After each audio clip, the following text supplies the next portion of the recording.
বাংলাদেশ একটি নদীমাতৃক দেশ। এদেশের উপর দিয়ে অসংখ্য নদ নদী বয়ে চলেছে। নদী পাড়ের মানুষদের কাছে এক আতঙ্কের নাম ভাঙন। দেশের প্রতি বছরই বিস্তীর্ণ এলাকা নদী ভাঙনের শিকার হয়। এতে বসত ভিটা জায়গা জমি সব হারিয়ে নিঃস্ব হচ্ছে হাজার হাজার পরিবার।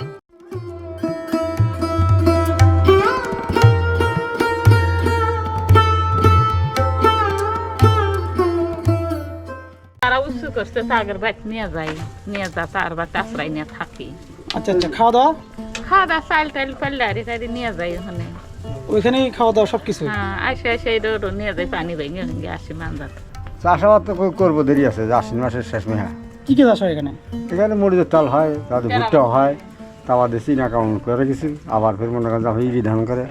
দর্শক এই দেখতে পাচ্ছেন, এই যে আঙ্কেল এই বাড়ি এই রুমে থাকে, দেখতে পাচ্ছেন এই যে এবার এখানে গরু পাশি আঙ্কেল ঘুমায়। তাহলে চিন্তা আপনারাই করেন যে এই যে এখানকার যে লোকজন, তাদের জীবনযাত্রা কত কষ্টের।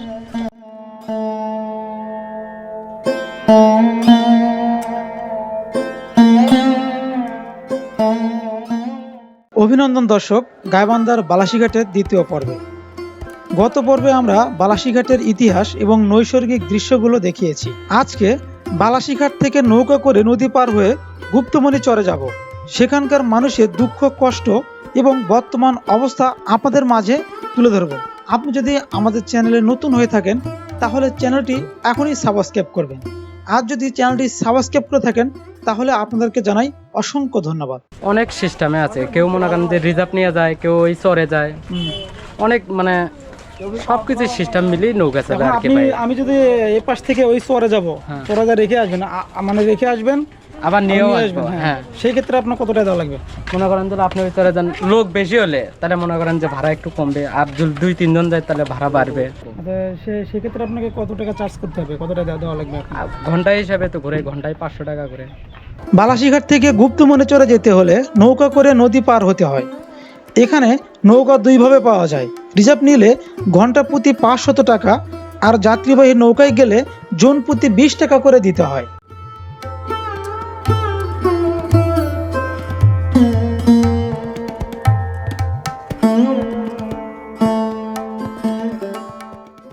নদী অঞ্চলের ঘাটের মাঝিদের জীবনযাত্রা আমাদের জীবনযাত্রা থেকে একদম আলাদা।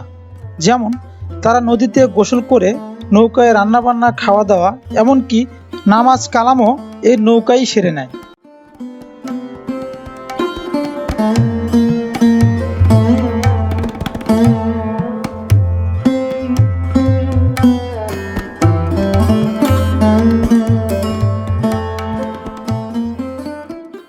এক ঘন্টা পর পর একটি যাত্রীবাহী নৌকা বালাসীঘাট হতে নদীর ওপারের মানুষদের পারাপার করে। তাই আমরা রিজার্ভ নৌকায় না গিয়ে যাত্রীবাহী নৌকায় যাব। গ্রামের সহজ সরল মানুষদের সাথে যাওয়ার ব্যাপারটা একদমই আলাদা। গুপ্তমণি চর হতে আসা লোকজন গাইবান্ধা হতে সকল কাজ সেরে বাড়ি ফেরার জন্য নৌকায় উঠছে। কেউ বাজার করতে, কেউ ডাক্তার দেখাইতে, কেউ আবার নিজের পছন্দ মতো কেনাকাটা করতে এসেছিলেন গাইবান্ধা সদরে।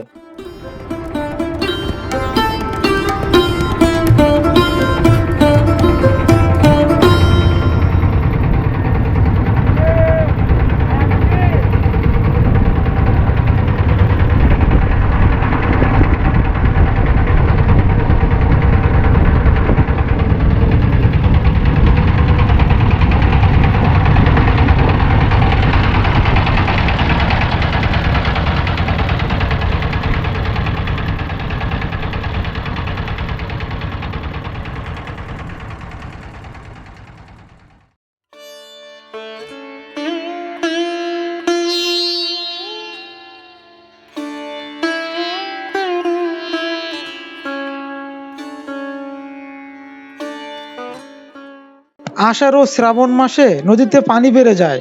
পানিতে ভরপুর যমুনা নদীর বুক চিরে আমাদের নৌকা বেয়ে চলেছে গুপ্তমণি চরের দিকে।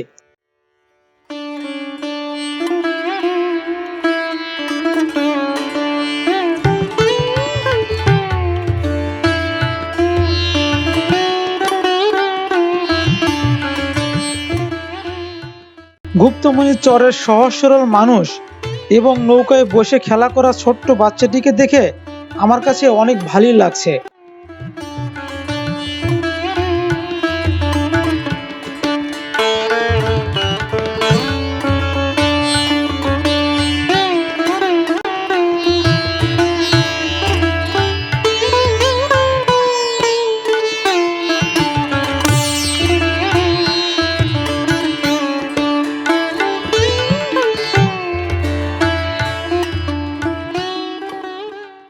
আর কিছু দূর গেলেই ওই ঘাটে পৌঁছাবো আমরা।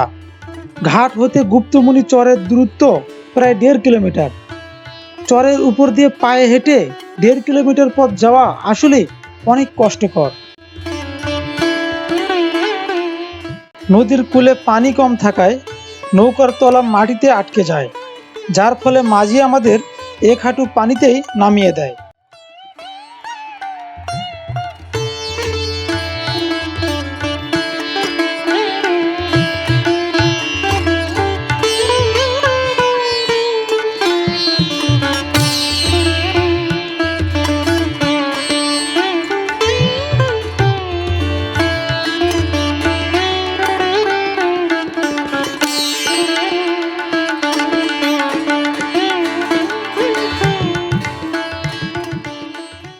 আষাঢ় ও শ্রাবণ মাসে চরের মাটি ভিজা এবং নরম হওয়ায় এখন ঘোড়ার গাড়ি না পাওয়া গেলেও শীতকালে এই ঘাটে প্রতিনিয়ত ঘোড়ার গাড়ি পাওয়া যায়।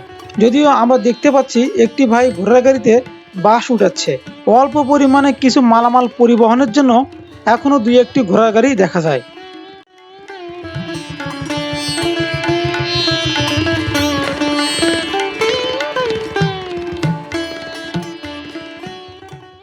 অসাধারণ একটি ঘোড়ার গাড়ি।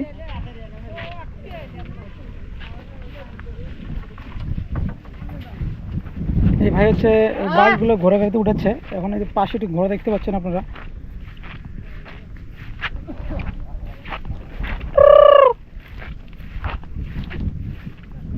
এই দেখেন ঘোড়া, বিশাল বড় একটি চর। দর্শক, আমরা এখন গুপ্তমণি চরের দিকে আমরা অগ্রসর হব।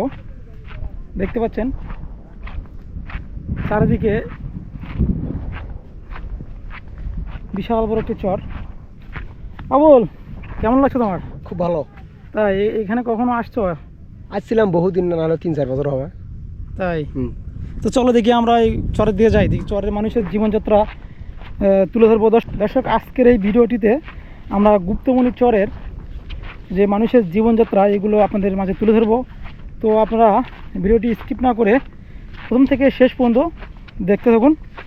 আশা করি এই ভিডিওটি আপনাদের কাছে অনেক ভালো লাগবে।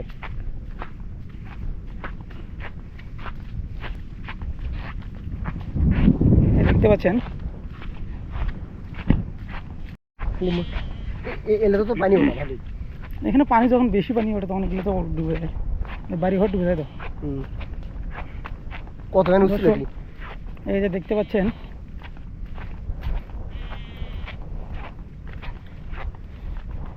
বাড়ির মধ্যে হ্যাঁ বাড়ি যাবো তো।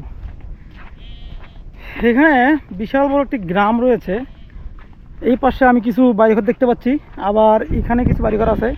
এই সাইডটাতে পুরোটাই বাড়ি, আবার এখানে বাড়ি নেই, আবার ওই সাইডে বাড়ি রয়েছে, দেখতে পাচ্ছেন।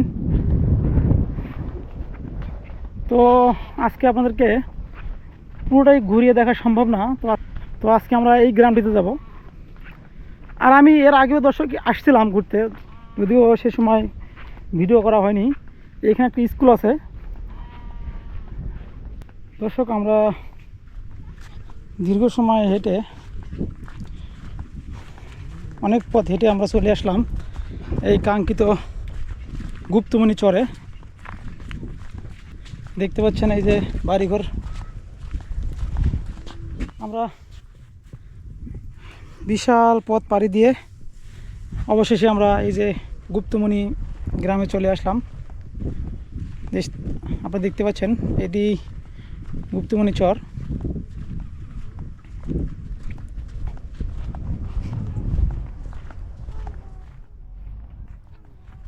এই যে ওখানে মসজিদ দেখতে পাচ্ছি আমি।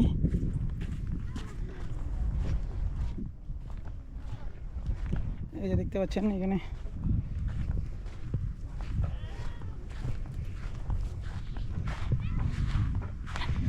দেখেন এই চরের বাড়িঘরগুলো কেমন।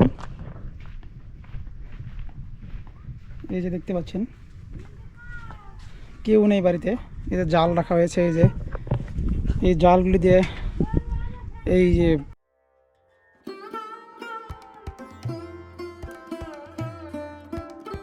বালাসীঘাটের যে নদী রয়েছে ওই নদী থেকে এই জাল দিয়ে মাছ মারা হয়। আমরা একটু বাড়ির মধ্যে প্রবেশ করে দেখি, বাড়িতে কেউ আছে নাকি? বাড়িতে কেউ নেই। দেখতে পাচ্ছেন এই যে চরের মানুষের জীবনযাত্রা কতটা কষ্টকর। দেখতে পাচ্ছেন এই যে পাটকাঠিও রয়েছে, এই পাটকাঠি দিয়ে তারা তাদের জ্বালানি হিসেবে ব্যবহার করে।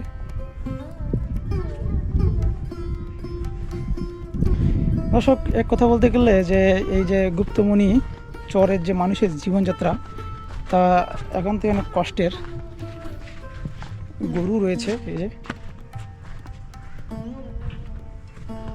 দেখতে পাচ্ছেন।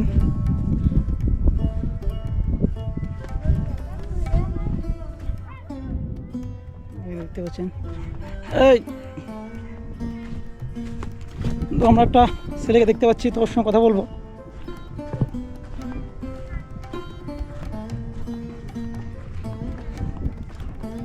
তোমার বাসা কোথায়? এই বাড়ি না ওই বাড়ি পাশে? তোমরা হচ্ছে এখানে পানি ওঠে না কখনো? ওঠে, হ্যাঁ ওঠে, এলাতে ওঠে। ওঠে, পানি ওঠে? এই পানি কি এবার ওঠে নাই? উঠছিল, কখন উঠছিল, কবে? ওই কয়েকদিন আগে উঠছিল।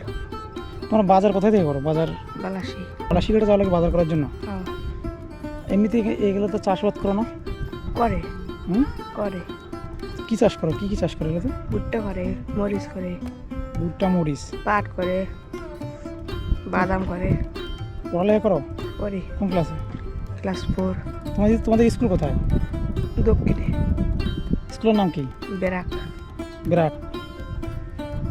আসলে দেখতে পারলেন তো ওর কাছ থেকে অনেক কিছু জানলাম যে এই চরে অনেক কিছুই চাষ করা হয়, বাদাম, ভুট্টা, এমনকি আরও কিছু ধরনের শস্য রয়েছে যেগুলিকে এই চরে চাষ করা হয়। ওরা এখানে তেমন শিক্ষা ব্যবস্থা না থাকলেও ব্রাকের মতো কিছু প্রতিষ্ঠান এখানে শিক্ষা ব্যবস্থাকে চালিয়ে যাচ্ছে। দেখতে পাচ্ছি আমরা এক ভাই হচ্ছে ঘোড়া গাড়ি করে কিছু মালামাল নিয়ে আসছে। ভাই এগুলো কোথা থেকে নিয়ে আসলেন? চর থেকে ভাই। চরে থেকে আনলেন না? হ্যাঁ। এই দেখতে পাচ্ছেন এই যে এগুলো কি করবেন? এগুলো গরু খাবে? হ্যাঁ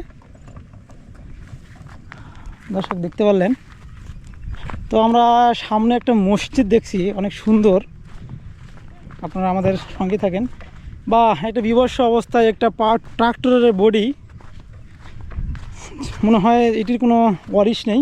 দেখতে পাচ্ছেন বিয়া ওয়ারিশ একটি ট্রাক্টরের বডি এখানে পড়ে আছে।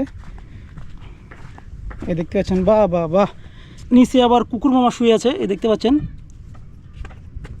চারিদিকে অনেক গরম হয়, এখানে ছায়াতে একটি কুকুর দেখতে পাচ্ছেন শুয়ে আছে। থাকো, তুমি সুন্দরভাবে থাকো।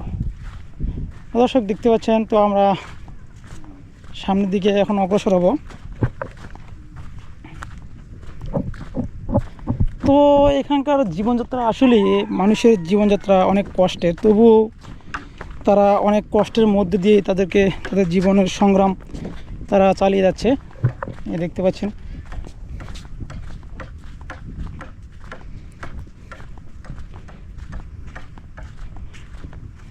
আর একটু ভাই, এই যে আসসালামু আলাইকুম। কি পড়ি? এই দর্শক দেখতে পাচ্ছেন এই যে এখানে একটি মসজিদ রয়েছে। তো আমরা মসজিদের ভিতরে এখন প্রবেশ করব। এই দেখতে পাচ্ছেন একটি মসজিদ। আল্লাহ,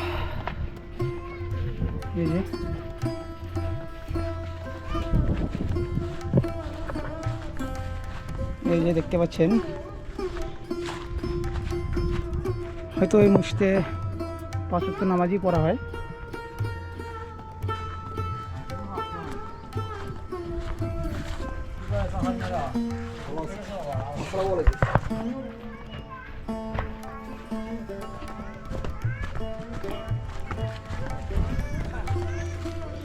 দর্শক, মসজিদের পাশে একটা ছোট বাড়ি দেখতে পাচ্ছি আমরা। তো বাড়িতে এই চাচা বসে আছেন, তো চাচার সঙ্গে কথা বলবো। আসসালামু আলাইকুম। আচ্ছা, ভালো আছেন? আলহামদুলিল্লাহ। তো আপনার বাসা এখানেই? হ্যাঁ, এখন জন্মস্থান তো এখানেই নাকি? জন্মস্থান আমাদের সরি এখানেই। হ্যাঁ। তো চাচার জমি কতটুকু আছে এখানে? এখানে জমি জমা নাই আমাদের। জমি জমা নাই? না। আপনাদের জন্মস্থান কোথায় আপনার? আমাদের জন্মস্থান হলো পূর্ব সাইডে, ওই সাইডে। পূর্ব সাইডে? সব নদীর মধ্যে। তো এইখানে এই যে বাসাটা করছেন, এটা নিজ প্রত্যেক ভিতরে না নাকি? না না না, মানুষের জমি এটা। মানুষের জমি। হ্যাঁ। পানি কেমন হয় এখানে? পানি একুরেট করে হয়েছিল, একুরেট করে হয়েছিল তখন। দর্শক, আপনারা দেখতে পাচ্ছেন এই যে পানি, তাদের কাছে জানলাম যে এই যে পানির যে একটা লেয়ার দেখতে পাচ্ছেন, এই পর্যন্ত পানি ওঠে। যখন এই পর্যন্ত পানি ওঠে তখন তাদের কি অবস্থা হয় এখন চাচার কাছ থেকে আমরা জানবো। চাচা, যখন পানির লেয়ারটা অত দূরে ওঠে, মানে আমি দেখলাম তো এখানে আপনার, তো তখন আপনাদের মানে এখানকার জীবনযাত্রাটা কেমন হয় আর কি? এখানে যেমন যাত্রা মনে করেন, যেখানে উঁচা হাতে সেন্টার আছে বা বাড়ি যে উঁচা আছে সেখানে দাঁড়ানো হয়। পানি ফেরে ফেরে জানা বুঝছেন না, গরু আছে মানে আপনারা এগুলো গরুগুলো তখন কি করেন? গরুগুলো ওই যে যারা উঁচু করছে তাদের বাড়ি নিয়ে যায়, তার বাড়ি আশ্রয় নিয়ে থাকি। আচ্ছা আচ্ছা, খাওয়া দাওয়া? খাওয়া দাওয়া চাল টাইল পাল্লে আরে টাইরে নিয়ে যায় ওখানে। ওইখানেই খাওয়া দাওয়া সব কিছু? হ্যাঁ, আসে এই রোড নিয়ে যায়, পানি ভেঙে ভেঙে আসি মানজাত। তো আপনাদের জীবনযাত্রা অনেক কষ্টের, অনেক কষ্টের। কষ্টই তো। চাষাবাদ তো করবো, দেরি আছে, যে আশ্বিন মাসের শেষ মেহা। কি কি চাষ হয় এখানে? এখানে মরিচের চাল হয়, তাদের ভুট্টাও হয়, তা আমাদের চিনা কাউন করে কিছু, আবার ফের মনে করেন যখন ইরি ধান করে। তাই? হুম। আপনার ছেলে মেয়ে কজন? আমার ছেলে মেয়ে 5 জন ছিল, একজন পিছিয়ে গেছে, মারা গেছে, আর 4 জন আছে। ওনারা কি কি করে? ওনারা মনে করেন সব কৃষি করে সবগুলো। কৃষিকাজ? হ্যাঁ। দর্শক, এই দেখতে পাচ্ছেন এই যে আঙ্কেল এই বাড়ি এই রুমে থাকে, দেখতে পাচ্ছেন এই যে এবার এখানে গরু পাশেই আঙ্কেল ঘুমায়। তাহলে চিন্তা আপনারাই করেন যে এই যে এখানকার যে লোকজন, তাদের জীবনযাত্রা কত কষ্টের। এই যে গরু দেখতে পাচ্ছেন, এখানে বেশ কয়েকটি গরু রয়েছে, এ দেখতে পাচ্ছেন। গরুগুলো কি আপনার নাকি? হ্যাঁ, মাশাল্লাহ, গরু তো 1 2 3 4টে গরু, মাশাল্লাহ, দেখার মতো। ও মানে এটা আপনাদের না, এটা মানুষের? আচ্ছা আচ্ছা। দর্শক, আঙ্কেলের কাছ থেকে অনেক কিছু জানলাম, ওনাদের সঙ্গে কথা বললে অনেক ভালো লাগলো। আর এটাই রান্নাঘর না? এই যে দেখতে পাচ্ছেন, এটি রান্নাঘর। এই চুলায় রান্না হয়? দর্শক, যখন বন্যা আসে তখন কিন্তু তারা এই চুলা কিন্তু ওই চৌকির উপরে উঠায়, চৌকির উপরে উঠে রান্না করে। আর ঝড় বৃষ্টি আসলে দড়ি দিয়ে টানা দেই, খুঁড়ে টুটে দিয়ে টানা দেই, ঠেঙে দেই, এলে করি। কখনো কি বাড়ি উড়ে গেছে, এরকম কি কখনো হয়েছে? বাড়ি আমারই বাড়ি উড়ে গেছে একবার। তখন কি করছিলেন? তখন আমি বাতাস আইতে দিছিলাম, তারা তা মানলো না, তুফান এরম তুফান আইতে উড়ে টুড়ে নিয়ে গেল গা। আচ্ছা আচ্ছা। খালি গরু গোলের মধ্যে থাকলি, আমরা তো আর একবার দৌড় করে গেছিলাম, টাকা দিয়ে আবার ওই সোনার ঘরটা তুলে থাকলাম। ও আচ্ছা আচ্ছা।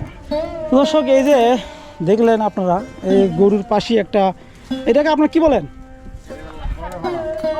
পলের পালা। এই যে পলের পালা দেখেন কত সুন্দর করে ঢেকে রেখেছে, দেখেন। চরের মানুষের এসব দুঃখ কষ্ট এবং বাসস্থান দেখেই বোঝা যায় তাদের জীবনযাপন করাটা কতটা কষ্টের, কতটা সংগ্রাম করতে হয় এসব চরে জীবন পরিচালনা করতে।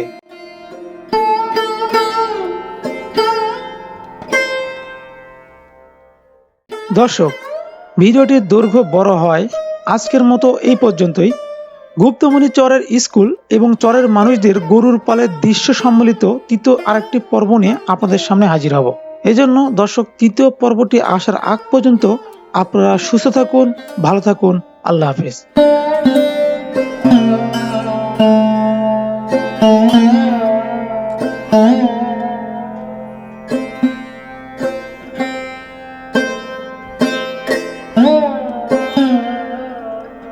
ধন্যবাদ।